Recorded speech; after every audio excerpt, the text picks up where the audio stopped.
I'm Randy Schmidt. I'm from Waukesha, Wisconsin. I'm an active elderly person, so I get out and do a lot of things, and with hiking and biking I was experiencing knee pain. The real breaking point was when I couldn't get up on the slalom ski. I've water skied since I was 15 years old and slalom skied since I was 15 years old, and not being able to get up on that slalom ski just was too much to bear.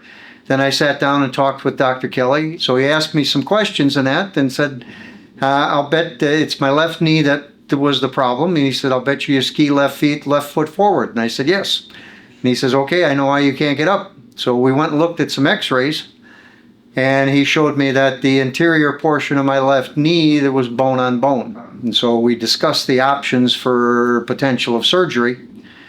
And he asked me what I hoped to accomplish out of the surgery, and I said, well, I want to be able to ski again.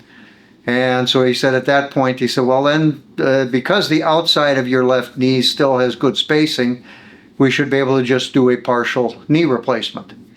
My recovery went very smoothly. I'm exactly where I wanted to be. I'm back cycling, doing the cycling I want to do without any pain. I'm back hiking and doing that without any pain. And I had surgery in October of 23. In June of 24, I was back on the slalom ski. So everything has been perfect to where I wanted to get to.